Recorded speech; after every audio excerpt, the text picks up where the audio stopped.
should be up on the VTF and in YouTube. It is 10 after 4, August 23rd. My birthday. I am an associated member of T3 Trading Group, which is an SEC registered broker-dealer and member of FINRA SIPC. You should carefully consider whether trading is suitable for you in light of your own financial condition. Position disclosure. Back in Baba. Little TQQQ. TQQ. 3 Qs. Short. Let's talk about it. Let's talk about stocks. All right, so first of all, obviously the big thing to talk about today is going to be these Chinese names a little bit because that was a big focus for us, but we always want to start with the markets because the market itself is the most important layer of probability in any trade that you might take. So S&P, SPYs, all-time highs. Qs, not only all-time highs, but actually extended now. This is an extended market to the upside, which is incredible. You know, we just pretty accurately, at the beginning of last week, called the market pullback. And on Thursday's open, we were actually extended, not in a huge way, but we were extended to the downside in the market. Now after today, we're slightly extended to the upside. It's an impressive bounce back, and it's the market continuing to do what it's been doing for a few months now, which is sell off on options X down into that 50-day simple moving average area, which I don't have on this chart, and then rallying really strong off of it. And yet every time we're back at all-time highs after 3 days, after the pullback, I'm really impressed, right? I mean, I guess July here, it was more like 4 down days up, and then, 4 down days followed by 4 up days to get us back to all-time highs. June was 3 down days followed by like 3 up days, and then this one was 3 down days, basically, you know, 3 up days, however you want to look at that, to get us right back to all-time highs. This is an impressive market. It's a really impressive bullish market, and then the NASDAQ move today was just phenomenal. Let's take a look at our percentages. So the S&P, the SPYs here are up 0.9%. The NASDAQ is up 1.5%, and the Russell's up a whopping 2%. Let's take a look at the Russell chart to see if we got a change in the picture here. No, you know, the Russell broke that 200 simple moving average, which is my yellow line there. This has been the relatively weak index. It definitely is still relatively weak, a ways away from its all-time highs, and to me, it doesn't look too great right here, to be honest. You know, really strong 2-day bounce back just to get right into the 21 EMA and right back to where we kind of broke down from at about 220 and right back into a whole bunch of slop. The Russell still has the same exact areas that it needs to get above in order to prove itself. First of all is 222, but the real big spot's 225.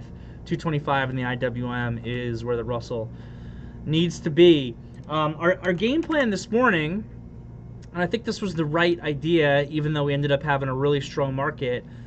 The game plan this morning was to be cautious, honestly. You know, we had a decent-sized gap up this morning in a market that just had 2 big green days in a row. And the big thing that the bears needed to be able to do today was create some sort of lower high in the SPYs around 445. The bears completely failed as we got back to all-time highs, and we're continuing our pattern of higher highs and higher lows. So the uptrend is still fully intact. If the bears were going to come in, which is not what I was predicting, I actually thought we were going to see a little bit more of a sideways market today, almost more similar to like this trading day. You know, 2 big up days in a row here in July, followed by a tighter rest day before continuation. Or even, you know, like this day over here for the June price action with the pullback, 2 big bounce days in a row, a tight rest day, and then continuation. So that's more of what I was looking for, was I thought that the bears might struggle to really create that lower high. It's definitely lower probability, but I also didn't think we were going to have as big of a blockbuster day to the upside today either. I thought we were going to have a little bit more of a consolidation day. So the game plan for this morning was to be a little bit cautious. You know, we had a few charts that we really liked. That AMD chart as an example. We'll take a quick look at that. And then these Chinese names became a big focus.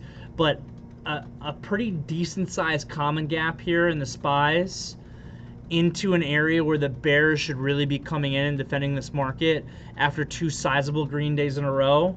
It's really impressive that the market did not even attempt to pull us back, did not even attempt to fill this gap, hardly even time corrected. First 2 bars here were solidly green. Third bar was a little bit of a doji, a little bit of a 5-minute shooting star. I called this candle out on the desk, and this didn't even lead to any sort of price correction back down at all. What an incredibly strong market. I really hope no one's trying to fight this to the short side. It's not where the easy money has been. The easy money has been to the long side, and a lot of it is just recognizing when to not put your foot on the gas pedal, which I honestly figured large gap up this morning after 2 big days in a row. What I really wanted was a down open. I figured it was not the smartest idea in the world to really be pressing the gas pedal unless you saw a lot of other things that were coming in. So what made this AMD trade so great, shout out to Brant in the VTF for first putting this, I think, on the radar here of the team pretty early on in the ProDesk VTF here. So in some ways a very similar pattern to this day here on August 12th. So to recap a little bit, in July and into August, post AMD's earnings report, which the price action for the earnings report was on July 28th. I think they actually reported the evening prior to that. Just went on this insane parabolic run. And then we came in as a team, and I know a few of us were shorting this actually near highs, which I'm not going to get into that trade. We've covered it enough. It gave a perfect technical pullback right into this equilibrium area. Again, equilibrium for the market is a space between the 8 and 21 EMA. That's how I view that. Created a little bit of a rest here, started to create a little bit of like a wedge type pattern with an inside day. The inside day broke out, but then the pattern failed because it was immediately negated the next day. Broke down a little bit further last week, kind of broke this area of support, still broadly in this consolidation zone. Not the end of the world considering how big of an up move this was. For me, this was all just, I'm not trying to short in here for sure. The short was on the extension. In here, you either want to be long or flat. You don't want to be trying to short this stock here. And even on, you got a little bit of support at 105. I don't like that short at all, because even if it's breaking that 105, it's a really strong stock, and you're just shorting right into the 21 EMA, which is our lower band of equilibrium. It's a very difficult trade. Then it gives this doji a couple trading sessions ago. Okay, interesting. I honestly don't think that this is that actionable, this candle. I think that what created the action today was that you had the doji 2 trading sessions ago, followed by the tighter inside day right into that equilibrium area. So we spoke about looking at it for a break of the inside day high, which is basically 106. But breaking the inside day high and trading above 106 is not enough in and of itself. We wanted there to be something else with it, especially because I didn't trust the market this morning. I did not advocate the idea, even though it would have worked anyway, it's not the point. I did not advocate the idea of just buying a big up open after 2 big trading sessions. Even though that worked out really well today, that's generally going to be a really low probability trade. So you couldn't really, in my opinion, overly count on the market to be on your side on that AMD trade. Obviously, though, big picture, like I've been saying every day, we want to continue to err to the side of the longs with our trading because it's the path of least resistance. It's the easier money. To go back to AMD. So what I wanted to see was something else in AMD. So what are some of the other layers of probability that we're looking for? That opening volume, consistent strong volume with good momentum there, and option flow. And man, did we get it, especially in NVIDIA. The option flow that Pat was posting in the VTF on NVIDIA was insane. But here's your spot. 106 is the break of the inside day. Look at this opening volume here. This is beautiful. It's exactly what you want to see. The only thing I would say that's difficult about this trade was the risk. If you're buying 106, first of all, you really have to be prepared for it. But that's usually how those opening drive trades are. You have to be prepared for them. And you got to take on, $1.14 worth of risk. You really need to give it to the low of the day at that point when it's breaking 106. So is $1.14 worth of risk appropriate in AMD? Maybe. Depends on you as a trader, what your risk tolerance is, and it depends on if you're strictly a day trader, maybe not so much.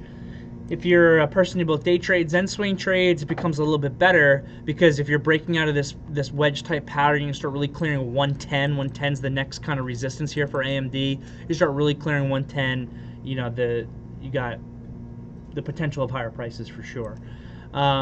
So really solid opening drive trade here on this AMD through 106. The volume is there, and then the option flow is coming in big. The option flow is coming in big for AMD and even bigger for NVIDIA, which also had an incredibly strong day today. NVIDIA was not really on my radar in the same way as AMD, though NVIDIA did have like a bit of a breakaway gap today. AMD was the one that I think was a better focus. It's also a better trading vehicle, I think, than NVIDIA. A little bit of a big pullback here at 11:15. If you follow my trailing rules, you're probably not getting stopped out in this pullback, because there was really no way to raise your stop. Maybe you raise your stop to the second bar of the day, in which case you get stopped out. I think that's fine, though. I think it's prudent risk management, because it eventually makes a bigger picture high or low is really more based on a 15-minute chart, which makes sense, right? 11:15, you know, after 10:30 is when we're always talking about how the 15-minute chart becomes more important than the 5-minute. So really price corrects on the 15 and then, you know, grinds higher and gives a really strong close. Again, with that option flow kind of consistently coming in, closing at 109. 110 is going to be a big level for this for anybody on the team who swung this. So really great trade there. And again, just an incredibly strong market. The big focus today was these Chinese names. Alibaba, which was also a big focus on Friday. Alibaba, JD reported earnings this morning. To a lesser degree, I think some people focused on NIO today a little bit, and maybe some people focused on Baidu a little bit today. But Baba, first and foremost, even more so than JD, even though JD was the one that was reporting earnings, was a big focus. So I thought that JD.com's numbers were excellent on the earnings report from my view of them. Really solid. The issue was pre-market when I was looking at JD. It was already trading into its ADMA on the daily, so it was taking away a lot of its extension between the way that it traded Friday plus the earnings gap up on it. So first of all, I love JD as a company. I got to get back into this, even if I'm just getting back in on a feeler. I really need to get back into this. I love JD as a company. I love the consumer space in China. I don't care. I know there's a lot of regulations and everything that's been going on, but I think the argument's still in place that, you know, JD and Baba, they've got the advantage on the largest and growing middle class in the world. I mean, the statistic blows my mind, so I love to say it.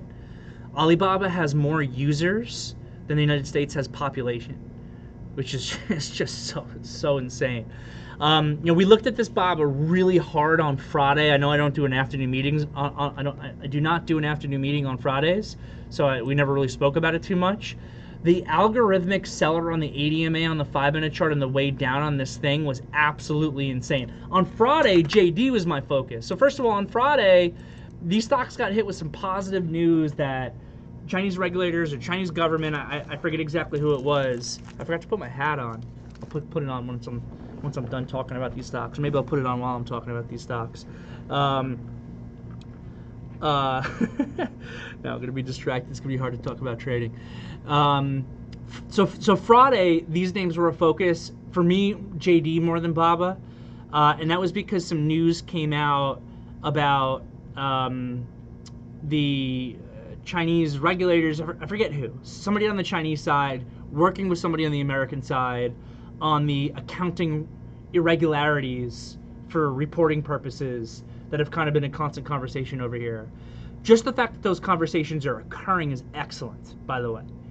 It's really important news because it shows that the Chinese government is willing to have a conversation about their accounting practices, which also shows that despite everything that's happened with Didi and everything else recently, them being able to list and raise money, these companies on U.S. exchanges, is not something that the Chinese government wants to lose, which people have been speculating. I think somebody, when Baba was at the bottom today, was on CNBC. Not that I pay much attention to CNBC, talking about how Alibaba was a zero and was going to be delisted. Get out of here. It was a Kramer? Kramer said now's the last time. Kramer called a bottom.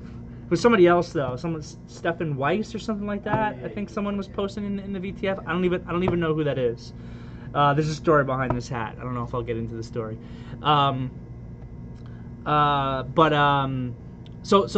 that news on JD was huge.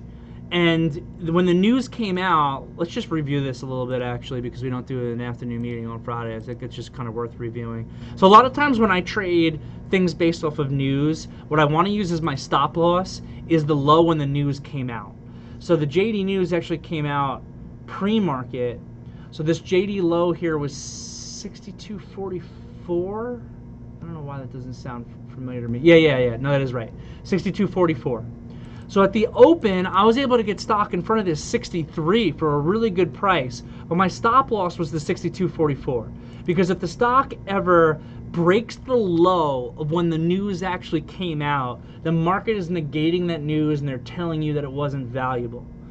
So JD was my focus, but you easily could have made the exact same focus on Alibaba. And Alibaba did break that news low, which between the degree of extension in the daily chart, which I can go back to in a second, and that news coming out, I was honestly baffled when this Alibaba broke this low, that pre-market low at 11.10, 11.15. Luckily for me, I didn't make BABA, and really is a little bit luck. I like the risk reward a little bit better on JD, is why I focused on JD. But you know, luckily, or whatever you want to call it, I decided for my opening trade to be very focused on JD and not on BABA, because I was able to come in here and get some stock in JD for 60, 70 cents risk, whatever it was, and then we got this huge opening rip here to 65.25. And then it pulled back pretty heavy. I was not aggressive in this pullback at all. I might have rebought a little bit of the stock that I sold on the way up, and I raised my stop to the low of the day eventually. The low of the day actually never broke in JD. That actually held, let alone the news bar low. But BABA broke that. So JD turned out to be a solidly profitable trade for me on Friday, despite it basically giving almost 100% retracement back down to its open. And again, I thought that news was tremendous. I know a whole bunch of us were involved in that JD trade together. It was like a little magic carpet trade, which was awesome. And then what happened with this BABA is not only did it break that opening low, the algorithmic seller on this thing, and obviously it's an algorithm that's executing on behalf of an institution of some sort, and it had to have been a big institution. Like we were kind of speculating in the VTF a little bit that it was like a pension fund or some sort of huge institution decided that they wanted out of this thing. And the thing was basically programmed to more or less be selling on the ADMA on the 5-minute chart. You could see it in the tape as it would, you know, kind of bounce into that area, that it would just run into a brick wall of selling. And I was trying this on a couple occasions to the long side, starting in this like 160 area, and I was having some breakout trade. I was having some break-even trades. Took a bunch of trades, like a bunch of trades. I had some break-even trades, I had some losers, nothing really got too out of hand. I ended up getting kind of really heavy here into the lows, and I caught this bounce back into 158 on a lot of stock. And really all it did though was kind of get me to be break-even in the name as a whole by the end of the day, given the losing trades I had, the break-even trades I had, and everything else. This final little rally here got me to be basically break-even in Alibaba. So I made good money on that JD opening trade. I was kind of like break-even or so in Alibaba at the end of the day. And I actually cleared out of, I really considered keeping a good amount of stock, just because of the degree of extension on the daily chart. You know, you can still see here, even after today, ADMA is at like 172, 21 EMA is at like 185. You know, stock today traded at 153. So stock is just, you know, massively extended to the downside at this point. I considered keeping more BABA because I was pretty heavy into the close, and I basically sold everything except for like one lot. Sold everything into the close. I just kept that one lot. Came into the office this morning, saw it was gapping up big. I was disappointed. You know, I should have kept more, all that nonsense that you're not supposed to say to yourself. and I didn't. And I remember I actually called out a short in BABA below 159 off the open. That was a pure tape trade because pre-market and into the open there was a huge refreshing buyer on level 2 on the tape at 159. I was like, oh, I bet this would be a nice little short scalp on the break of this 159. I didn't take it. I kept that one lot that I had all day today. I kept at least that. And then I started to build in very small and slow on the way down until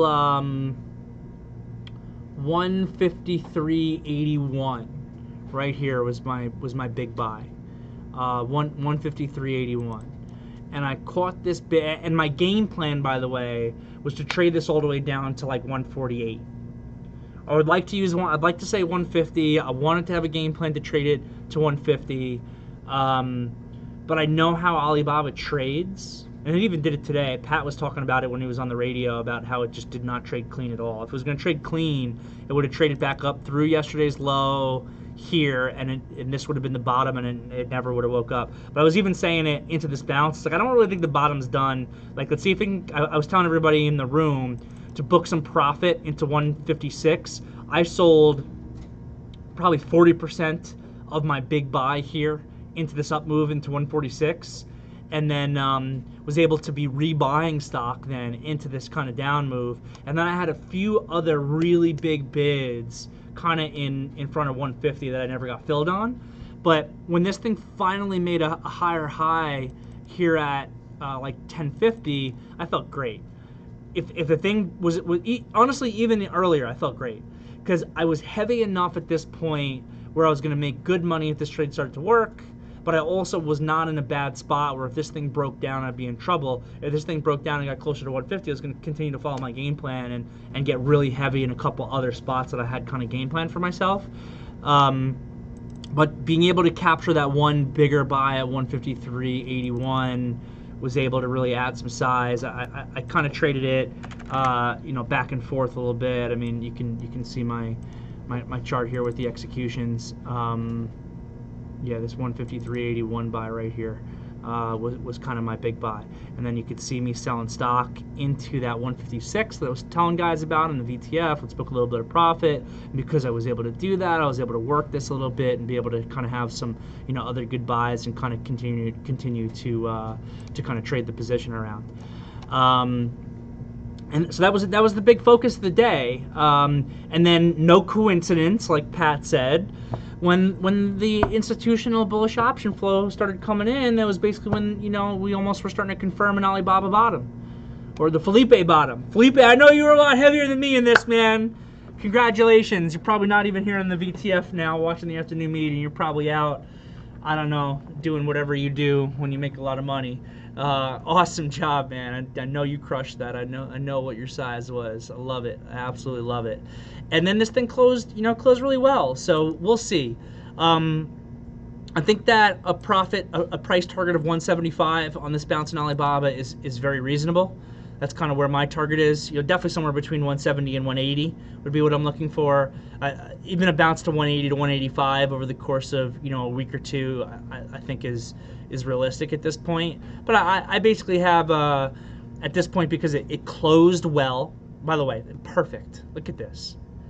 Extension, right? Look where the stock is trading versus the 8 and 21 EMA. Volume confirmation. This is the largest volume candle, increasing volume, ending with maximized volume here. It's literally perfect on what we see. Do you need me? It's literally perfect on what we see. Plus the hammer candlestick. Like this is ideal. If you got a decent price in Alibaba, you got to swing this. It's also like a red dog reversal type of thing. This candle tells us that we have an excess of a 50% probability of getting a bounce back to the ADMA at a minimum.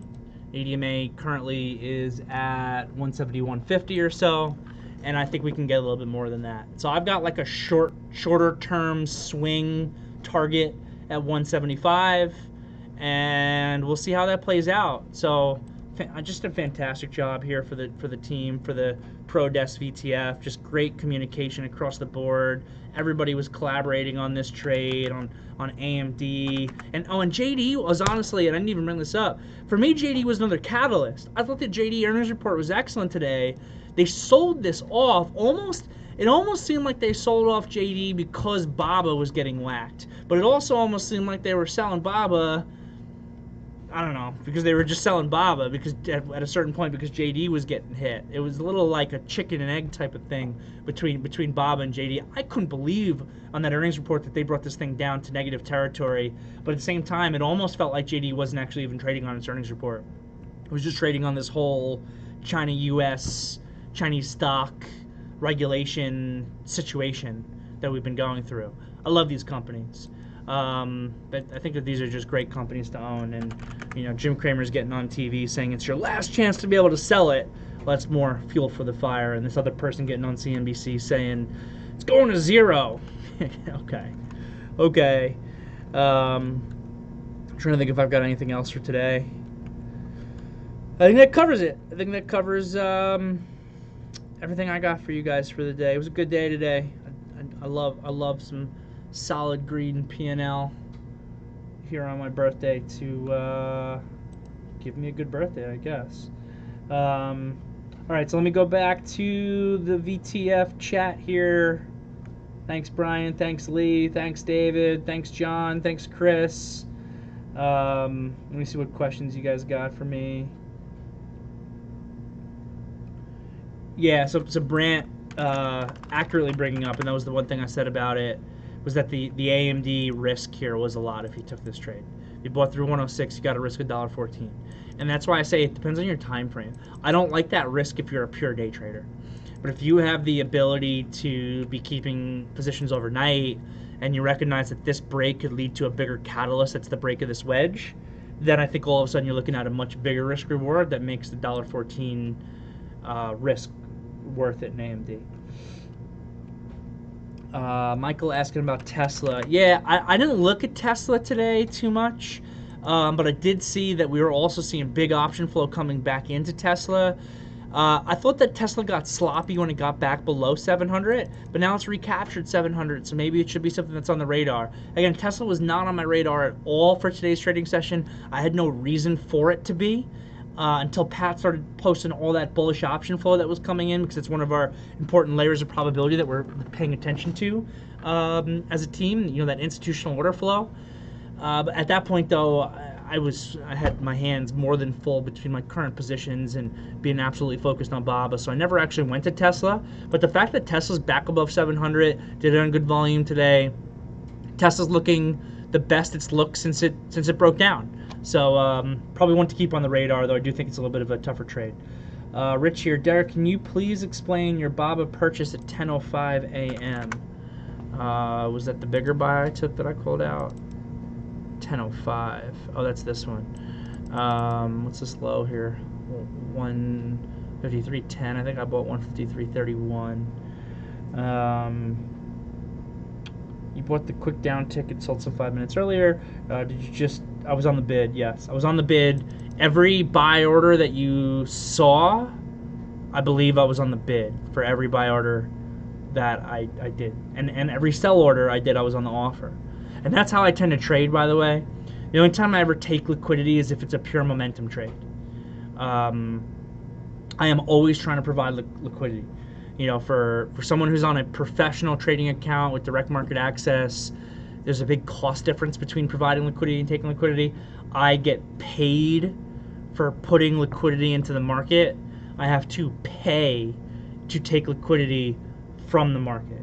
So for me, with my approach to trading execution, at the end of most months, at the end of a typical month, I'm actually getting paid by the exchanges because I provide so much more liquidity than I take.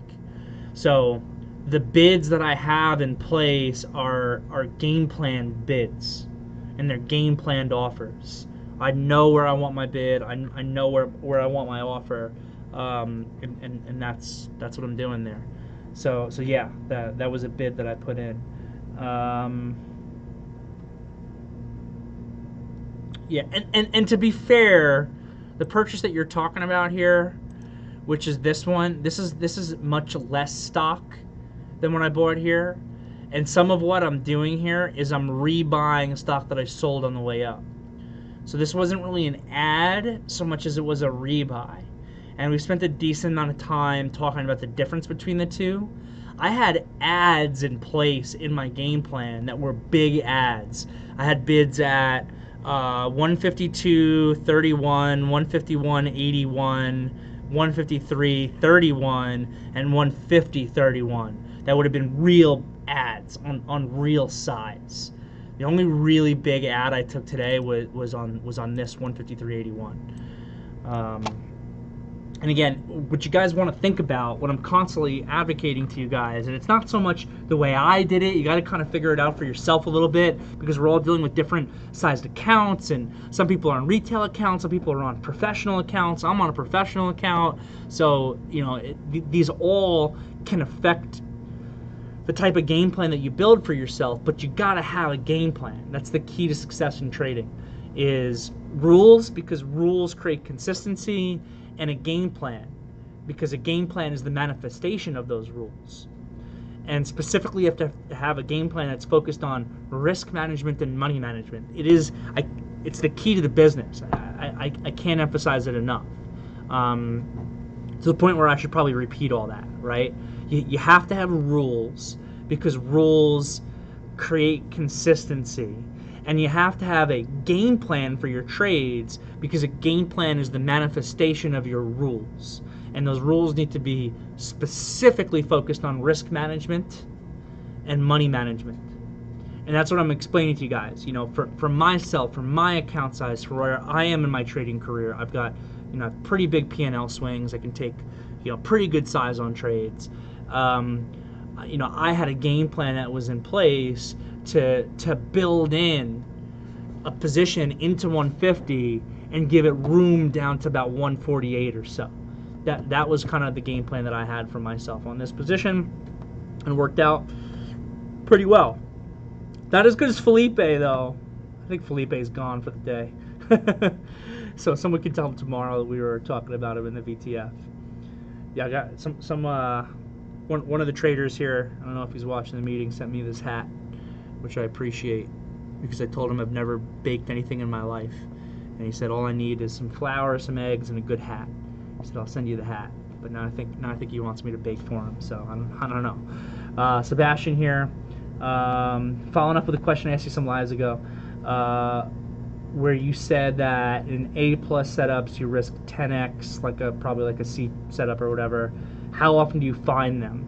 So basically the question is, how often do you see an A+ setup? And it's pretty rare. Maybe I used to keep this statistic actually for a period of time. I don't anymore. But back then when I was keeping the statistic, I think it turned out to, it was like 1.5 A+ trades a month that I considered to be like a true 100% ideal A+ trade. That I was able to really be able to see and capture. Cool. Next question here is from Imran. JD from 63.90 last week. Okay. Looks like it went back and forth through that price on about 3 or so different days.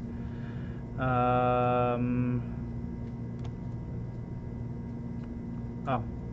Okay. It's more just a statement. Yeah. So it sounds like you got a good price. Sounds like you got a good price on a good company, so I definitely like it. Robert's asking if I have any birthday plans. I'm trying to get out of here a little earlier, actually, compared to usual.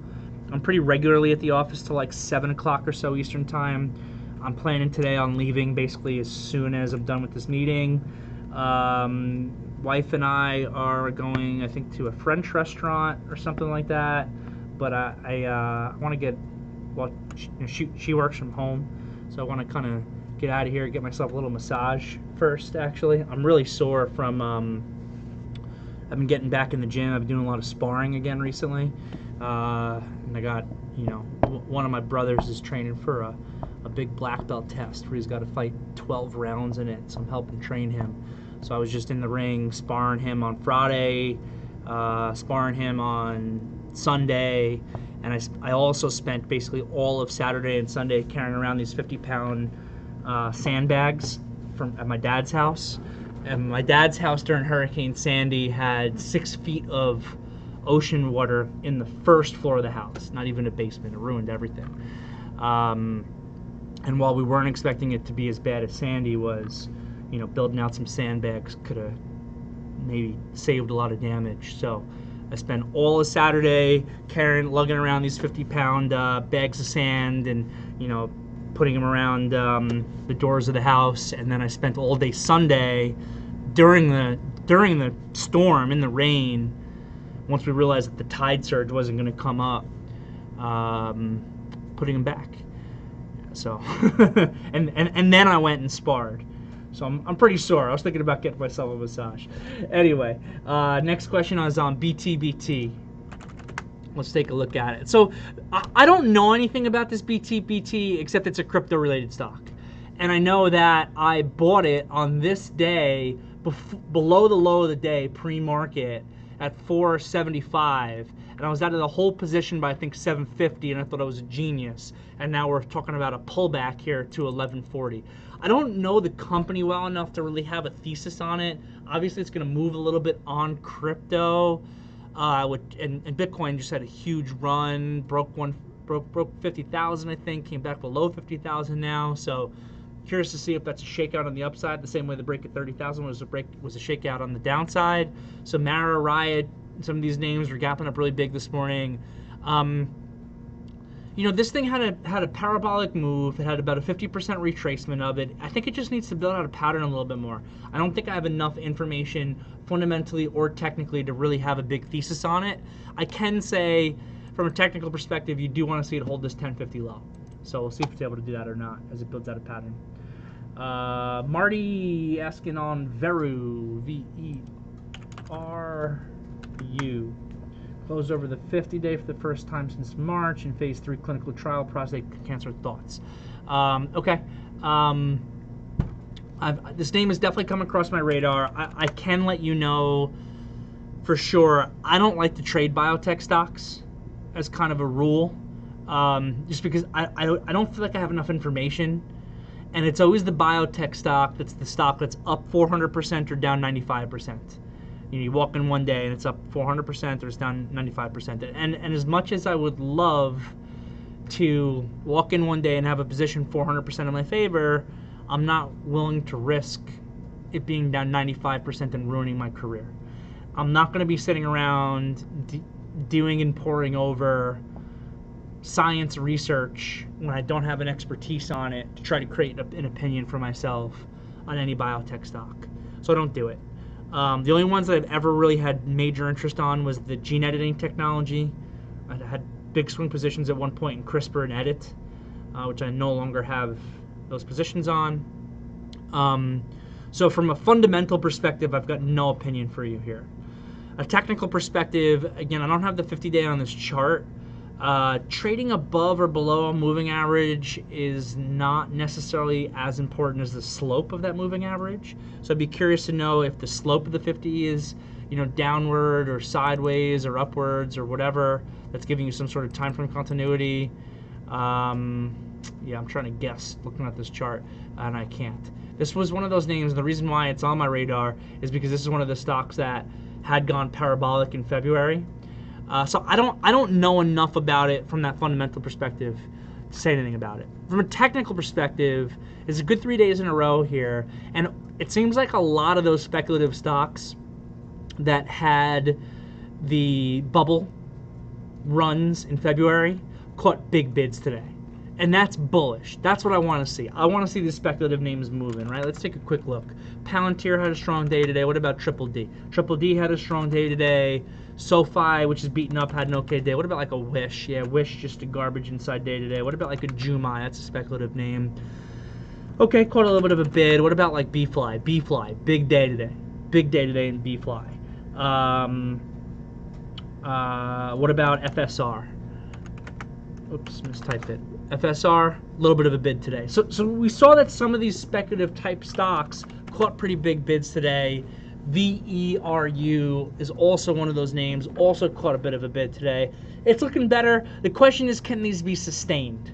Because it was just like a week or two ago, I think like 2 weeks ago, that a bunch of these names had big moves. I got a little bit excited. I was like, Bitcoin's going back up, crypto's coming back in play. The speculative bubble names that had all those amazing moves back in February are coming back in play, and they sold them all off, right? Look, Triple D, they sold it all the way off. FSR, gap up on that upgrade, they sold it all the way off. B-Fly also tried to wake up on this day. They sold it all the way off. The only one that actually held up, which we spoke about in the morning meeting today, was Palantir. We spoke in the morning meeting today about maybe being long Palantir. Even though I really dislike the company, the technicals were definitely there. So I was disappointed just a couple weeks ago that these speculative names could not wake up. They tried again today. And I would kind of put this name, even though it's a biotech, in that category with those others. So, you know, it's a good couple trading sessions today. It's gotten a little bit extended now on its daily chart, but let's see if these names can wake up a little bit. What I would want to see from VERU now more than anything would actually be some consolidation of the last 3 days worth of gains, like a bull flag type of pattern that can then set us up for execution for higher prices. So that's VERU. Docs. Yeah, Docs we also called out in the morning meeting for an $80 break, and then it was totally off my radar. So, NamCap, if you caught that, awesome. Awesome. And this was not my idea, by the way. This was someone else brought this one up. So, love the team mark here. 80 bucks was the clear out level. Went to 87 today. Beautiful. Beautiful. My friend held me hostage for like 30 minutes. Nice hat. Where is Baba headed and when? Varun, we spent so much time talking about this Baba. You got to go back and watch the YouTube video. I have a shorter term target of 175, though I wouldn't be surprised to see 180, 185. Marty from YouTube asking about Snap. Yeah, so Snap was also, Marty, this was also one of the names we spoke about in the morning meeting today, so definitely going to recommend that you get involved with the ProDesk. We spoke about Snap holding above 74 would be solid for it. Say, Glenn. Everyone say goodbye to the Chief Compliance Officer. So this was one that we spoke about in the morning meeting as well. 74 bucks is kind of a key spot that I need to get back above. What I said in the morning meeting about Snap was that I like it, but I was concerned about the overall gap up in the marketplace, that this might be against it. So I wanted to be involved in Snap, specifically if we saw option flow or volume. There was some okay volume at the open. I did think we did see some option flow as well. Snap is my favorite of the social media stocks right now. I like it better than any other social media stocks. It looks a lot better now that it was able to recapture 74, has supported 70 as well. I would love to see this actually now just hold up above 74 for a day or two, and then maybe give us continuation. On a closing basis, 78 is really important on the upside. So that's Snap. PNW, nice move after hours. Can I read the text on the hat? It says, "Don't F with the chef."